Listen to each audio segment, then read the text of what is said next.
Welcome to Talking Business. I'm your host, Darcey Edwards with Queen Bee Leadership Training. Talking Business is just that. We are talking business with business leaders, leaders in the community, and those who change their communities with entrepreneurship. This podcast is presented by Xpose Hope as a thank you to the business community. Catch us on all the platforms. Find us, follow us, and review us. Welcome to Talking Business. I'm Darcey Edwards with Edwards Realty Trust and Queen Bee Leadership Training. And today is my pleasure to have on our show James Ball with ProLift Garage Door. He's an entrepreneur, and we're going to talk about that. We were on the way here before we started. We were talking about leads and how it is so important to be the first one that calls back. And so in that conversation of being quick and Johnny on the spot and making a decision, how did you decide to get into garage doors? Because I don't think you grow up saying, you know what, someday I'm going to grow up and do garage doors. Yeah, so a bit of a complicated, or not complicated, but just a long story. So we are sitting here in Hill Hub, and I can actually see Intel HF1 right out the window behind you. And so that's where I actually used to work, was at Intel. And I was in HF2, which is on the other side of that building. So I've been in this area for a while. Yeah, so I was working at Intel as a financial analyst. I did that for about 4.5 years. And really kind of the thing that got me out of Intel was that I wanted to run for office. So I ran for state representative in 2020. I realized that you really can't run an effective campaign working a 9 to 5. You really need to be available afternoons, evenings, lunch things. And so I wanted a job that gave me that flexibility to run a campaign and could also, pay the bills.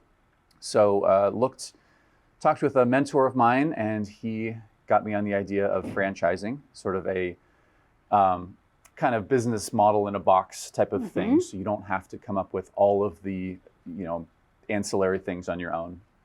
And talked to a franchise broker who pitched me several different ideas, and garage doors seemed to be the one that fit the most. It's or fit my skill set and my desires.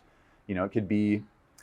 It offers the flexibility. I mean, here we're filming this at 10 o'clock in the morning on a Monday, which, I can do that. If I was working at Intel, I couldn't just jump away for half an hour to come record something. Right.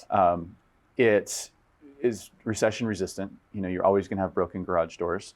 It is something that people are going to need for a while. And it's it's in the trades, but it's kind of this nice niche between handyman, where it basically a lot of homeowners can do the stuff themselves, but it's not quite as complicated as like an electrician, where you need multiple years of experience and journeymanships. Right, and exactly. everything. It's kind of in the middle, where people don't want to do it themselves, because the garage door springs are they can be dangerous. You can really injure yourself if you're trying to mess with garage door springs on your own. So people don't want to do it themselves, but you don't need years of experience. You can basically train someone to install a garage door in a month or two. So yeah, that's what got me. That was it. That's it. That was my story of how I got into garage doors. We've been doing it for about 2 years now.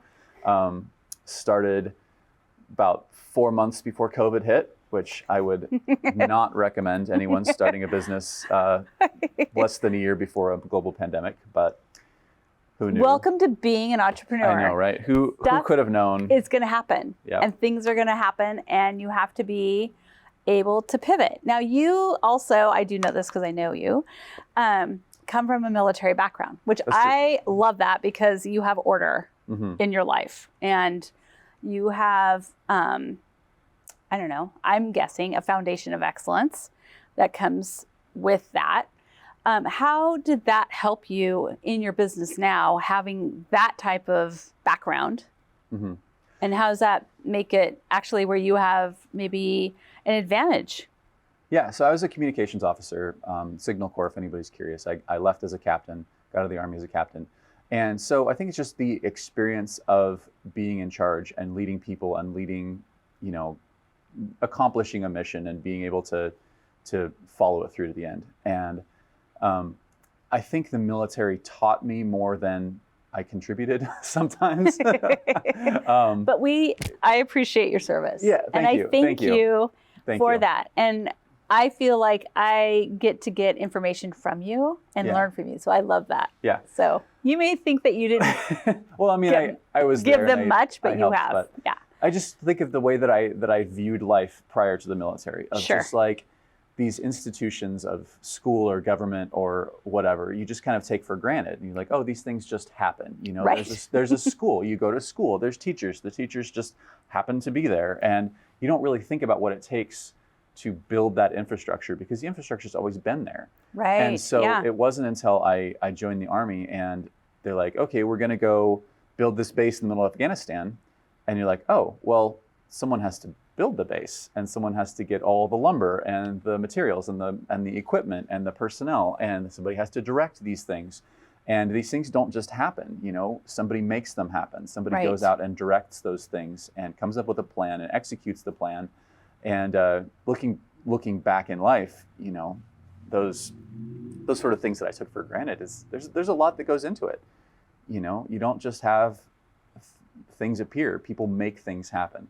And so I think that's one of the things that really helped me in business now because, Yeah. you know, I approach things of, okay, I need to make this happen. Like this thing is not going to happen on its own. I Yes. need to make it happen. And I have 2 employees right now, and there's a mixture of what to trust and what to delegate and what to do myself or what to supervise. And those are skills that I learned in the military of like, you know, evaluating my people and, you know, what their strengths and weaknesses are because everybody has strengths and weaknesses. Right. And exactly. so what I need to do is go in and look at their strengths and say, okay, I can trust you with these things because these are things that you're good at. And here's, you know, your weaknesses. Okay, this is where I need to pay a little bit more attention, or this is things that I need to, you know, maybe do myself, or, you know, maybe I augment you with my other guy because those are his strengths. So those sort of things are what I picked up from the military. And when I started in the military, I was not good at that by any means. It was a multi-year process of learning how, you know, things happen and things work and how people make things happen. Right. So, Exactly. You learn it on the fly. Yeah. Yeah. So, And nothing will prepare you for that. Mhm. Nothing will prepare you for being a business owner. mhm. That's for sure, other than life. Right. And being able to, look at somebody and just be able to like read them Mhm. and read what their strengths and weaknesses are in like 15, 20 minutes and be Yeah. able to like implement them in the right way. So who has been one of your most influential people that helped you make this decision that you want to credit? Well, I mean, the mentor who kind of put me in this direction to begin with, his name's Brian Pearson. He's a former military, was also involved in politics, C-level executive at a number of different companies, worked in tech. And so we got connected through my political work before I ran for office. And I helped him plant yard signs when he was running for office. And then later on, you know, he helped me out later. Excellent. But yeah, because I had been looking at, you know, buying a business or how to do this political thing and also not go broke because politics, believe it or not, does not pay very well unless you're at a very high level. State representatives make like $36,000 a year. Right. And it's technically a part-time job where you have a long session, which is 6 months, 1 year, and then 6 weeks the following year. And so, you know, you're getting paid for half the year, but you still need an employer that can let you go for 6 months every 2 years. Right. And that's hard to get. And so what a lot of people end up doing is they either have their own businesses or they have jobs that benefit from political involvement. And so the company is very happy to let them go be legislators for 6 months and not get any benefit because they're getting benefit through the legislation that gets passed. So Excellent. I don't have connections to get the job that the latter of those, and so I get to be a business owner. You get to. Yeah. It is a choice, and it is not for the faint at heart. I listen to Jocko Willink. I love him. Yep. And he a little bit scares me every day because I'm like, oh wow, not as quite as excellent. I read his book. Yeah. Have you listened to it? Well, yeah, it was on Audio? Audible. I had it on Audible. Yep. Always better. Yep. I think he has several books actually. So I has 3. I listened to one of them. He has 3. I forget which one. Read them all. If you don't know who Jocko Willink is, go check it out. Mm-hmm. He's got a lot of, expert advice, and he's very accomplished, but leaders are readers. What are you reading right now? Actually, I do Audible Yes. much more than I do like actual reading anymore. And it all counts. There's you don't get an extra gold foil star for the book. It all counts and matters. I spend a ton of time in the car. Yes, and so me too. Listening to audiobooks in the car is way easier for me than sitting down to actually read a book. Absolutely. And usually by the time I'm done for the day and I'm sitting down, I want to turn my brain off a little bit. And so it's. But what I'm reading now is a book called Abundance. Mm-hmm. It was written, I think, in 2011, so it's a little bit dated. But they're talking about how we as society can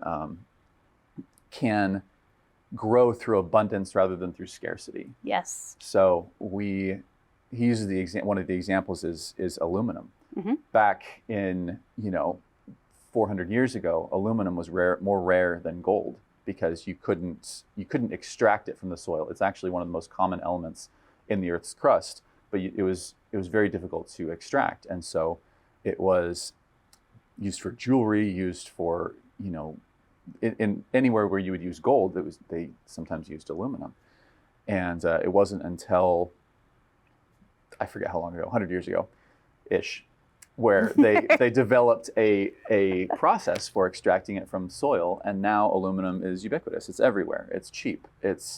And so technological improvements take something that was incredibly scarce, and now it's abundant. And we can apply those same principles to energy or drinking water or all these other things, access to information, and which information has been huge in the last couple of decades, access to information, access to the internet. And if we focus on building things through abundance rather than through scarcity, we all become better and we all flourish rather than trying to cut back on. I mean, we need to cut back and not overuse resources. I mean, that's not to say we can just use things with impunity. Right. But in the long run, we focus on abundance. Yes, I do. So, yeah. I concur. Grow the pie rather than, don't fight for your piece of the pie. There's always enough business for everybody, and there's always enough money. Yep. Always, always, always. So, what's your 5-year plan for your business? Do you have one? Keep growing. I mean, I don't have anything written down. Keep growing. Like I said, we're at 2 employees right now. I would like to get to 3, hopefully in the next 12 months. The summer is kind of our busy season. And right. So I would kind of like to hang on to my 2 guys through the winter, and then maybe in spring, if we're busy, hire a 3rd. 3 is kind of the sweet spot where I'm making good money and, but it's not overwhelming as far as workload and managing everything. Maybe we'll keep going from there. I'm not entirely sure, depending on how the finances work out. Once I get to 4 or maybe 5, then it's time to hire like a general manager. But that's, a ways down the road, and 4.5 years. Yeah. we'll see where that years goes. Or whatever you call it. Yeah, exactly. So in thinking back in the last 2 years, and let's take out the pandemic-y thing. Yeah. Because everybody kind of goes to that, and it's kind of boring me now. So it's something everybody's dealt with. So everybody has we're all over it. So if you could go back, think back, what is something you would have implemented earlier or done sooner that you're like, oh man, had I done that 3 months earlier, things would be different, or man, I wish I would have cut that out earlier and did something differently? I think one of the struggles that we've had from the very beginning was getting a busy schedule, getting enough calls and leads and work to keep the schedule busy. Right. And so what I did in the first couple of years, so part of the franchise is that I get a business coach, and I'm talking to the business coach, and he's like, Google's where it's at. He says, go through Google. There's other brand awareness type things that you can do, but as far as like direct leads that translate into cash, it's Google, basically nothing else. And I was struggling with Google for a while because it's expensive and, well, it's expensive and it wasn't really translating as much as I wanted it to. And so I explored a lot of different options, whether it was Facebook or other social media or print ads or other type of things. And sure enough, none of it really worked very well. I'm sure Facebook works for a lot of different industries, but for garage doors, it's not one of those things that's top of mind for a lot of people. Right. So they're not scrolling through Facebook and they're like, I could really use another garage door. Interesting that this ad just popped up. Let me go click on it. It's just not very common. So typically people develop the need first and then they go look for it, and they don't look for it on social media. They look for it on Google. So it made sense, but at the same time, that wasn't really working. And so I was trying a lot of other things that didn't work. It turns out that, Google he was right. My coach was right. Google, trust your coach Google's where it's at. When they tell you stuff. Yeah. Just do it, because really it's going to save you. Yeah. So I spent some money that I didn't need to spend. But in the end, we ended up, Google's kind of where it's at, but it just takes a little bit of time to get it rolling so people are actually calling you. So now we've got 150 5-star reviews on Google, and people pick us out of the lineup because of that. Right. So, but it took 2 years to get all those reviews and get all those excited, happy customers and loyal fan base, I guess. Well, and you know what? I'm going to help everybody. It takes time. It does. There's no magic pill, and there's no magic out there. So, A, do what your coach says. B, make the leap. It takes time. Make the leap into entrepreneurship. If you're in the 9-to-5 grind and you're deciding, you know what, I don't know if it's something to do, might be the time to do it. Thank you for coming today, James. It was a pleasure to sit with you again and chat. Yeah, thanks for having me. All right.